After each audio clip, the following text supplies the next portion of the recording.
নমস্কার। আজকে tension oh তার সমাধানের একটা বই থেকে আমি পাঠ করব। স্বামী সোমেশ্বরানন্দ আমাদের সংসার সমাজে ১৩৫ রকম টেনশন এবং তার সমাধান এর জন্য একটি বই লিখেছেন। বইটা হচ্ছে এই যে, এখান থেকে আমি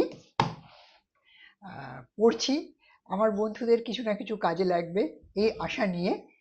আহ, মন দিয়ে যদি আপনারা দেখেন এবং সেই রকম যদি ফলো করেন মহারাজের কথায়, তাহলে কিছু না কিছু তো উপকার পাবেনই।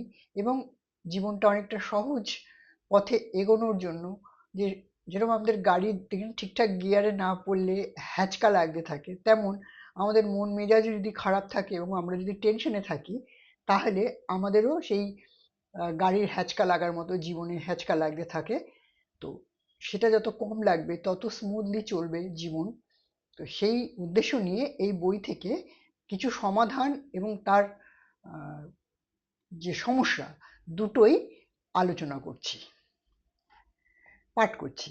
যা আশা করেছিলাম সেরকম বিক্রি হলো না, হতাশ হয়ে বাড়ি ফিরছেন।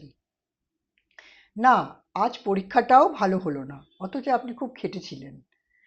প্রশ্ন কঠিন ছিল না, অথচ পরীক্ষার হলে কি যে হলো ঠিকমতো লিখতে পারলেন না। আর ৫টা নম্বর অঙ্কটাও সামান্য অসতর্কতায় ভুল করে ফেললেন। এখন আফসোস হচ্ছে। কি করবেন এখন? এই যে এতগুলো সমস্যার মুখোমুখি হলো বিভিন্ন রকম মানুষ, সে এখন কি করণীয় তার? মহারাজ বলছেন, বাড়ি ফিরে জামা কাপড় পাল্টে নিন। এবার বিছানায় বসে নিজের নাকের কাছে হাত রেখে দেখুন কোন নাক দিয়ে শ্বাস প্রশ্বাস বইছে। এটা মন দিয়ে শুনুন, হ্যাঁ? ডান দিকে মনে হচ্ছে, তাহলে বিছানায় শুয়ে পড়ুন ডান কাত হয়ে। বাঁ নাক দিয়ে শ্বাস চললে বাঁ কাত হয়ে শুয়ে পড়ুন। এভাবে শুয়ে থাকুন ১০ থেকে ১২ মিনিট। মনের হতাশ ভাব কেটে যাবে। আর একবার বলবো কি, মন দিয়ে এই প্যারাটা যদি আপনারা শোনেন, তাহলে হতাশা কাটার একটা উপায় আমরা পেলাম। আমরা অবশ্যই ট্রাই করব এটা। অফিসে সহকর্মীর সাথে কথা কাটাকাটি হয়, আপনার মন ক্ষুব্ধ। সন্ধ্যায় বাড়ি ফিরছেন, বাস থেকে নেমে হাঁটছেন বাড়ির দিকে, অত্যন্ত বিরক্তি বোধ করছেন। মনে মনে ভাবছেন ভাল লাগছে না আর কিছু। রান্নাঘর থেকে গুছোনো, বাজার করা, দুপাকে কাপড় দেওয়া, সব করতে হয় আপনাকে।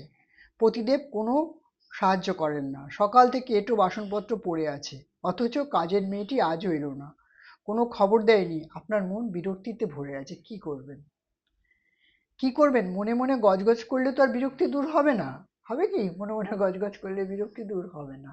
তাহলে আমরা কি করব? একটা রেমেডি খুঁজতে হবে, যে রেমেডিটাতে কিছুক্ষণের জন্য একটু রিল্যাক্স ফিল করতে পারি। হাঁটতে শুরু করুন, ফাঁকা ঘরে বা বারান্দায় অথবা রাস্তায়। শ্বাস নিতে নিতে এগিয়ে চলুন পা ফেলে আর গুনতে গুনতে। এটা মন দিয়ে শুনুন এই রেমেডিগুলো। ১, ২, ৩, ৪, অর্থাৎ শ্বাস নিতে নিতে পা ফেলুন। ডান পা ১, বাঁ পা ২, ডান পা ৩, বাঁ পা ৪। আবার শ্বাস ছাড়তে ছাড়তে এবার গুনতে থাকুন। ডান পা ৫, বাঁ পা ৬, ডান পা ৭, বাঁ পা ৮।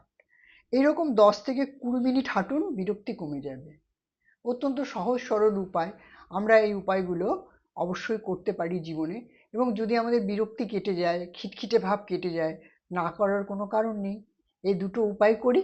নেক্সট ভিডিওতে আরেকটা আহ, উপায় এবং তার সমস্যা বলছি।